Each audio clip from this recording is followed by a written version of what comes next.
Me and my friends argue about this all the time. If the best club side in the world right now could go up against some of the greatest club teams of all time, who would actually win? To argue my case, I'm going to make a video about it. We need to establish who is the best club side in the world right now. And I know what you're thinking. And no, it is not the mighty Ginjin Goannas. It's Leinster, which is essentially Ireland running around in Smurf-coloured jerseys. With the likes of some international flavour in Geordie Barrett, RG Snyman, and our boy Slimani. They make a pretty filthy team at the moment. It was only a year ago their social media team was flexing 1,500 plus professional caps under their belt. But I think we can outdo that statistic. If they name their most experienced 23, which they wouldn't because some of their young guns are absolute world beaters, but hypothetically, they could line up with 1,110 international caps.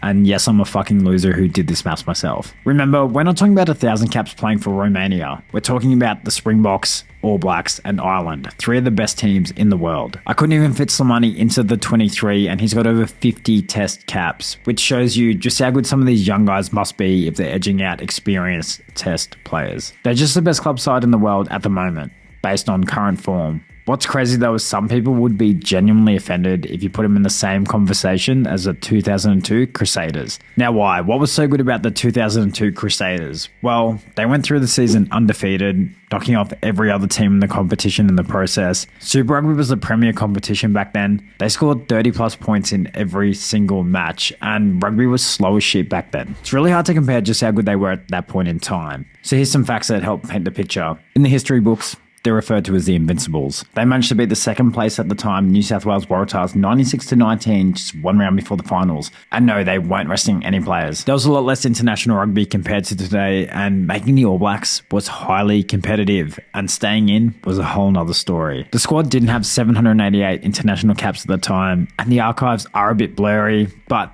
that's their total international caps if you add up their test careers. What's crazy too is only 1 year later, Dan Carter would join the franchise. I'm going to make this one quick, but they were almost completely outdone just the following year by the 2003 Blues.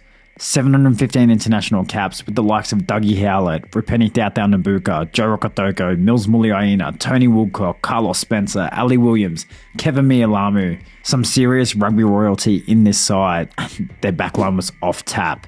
But if we're talking about a dream team, it had to be Toulon. In this mini era we're about to investigate, they won 3 consecutive European championships, which is unprecedented. For me, it's that 2014 team I get around the most because they won the Champions Cup, but also the top 14, something they weren't able to do in 2013 or 2015. Just look at the names in this squad.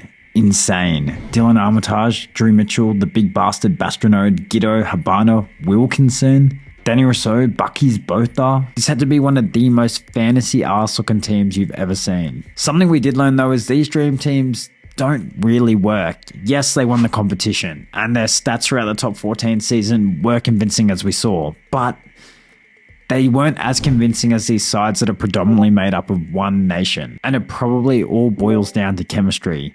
If you wanted a dream squad, yes, you would take this 2015 Toulon side in a heartbeat. They had cherry-picked some of the best players from everywhere, so if you wanted a Globetrotter team, sure, you'd take this Toulon side. If I had to pick a team to keep me alive, I'd put my money on the 2003 Crusaders, and if I had to do it today, it's Leinster.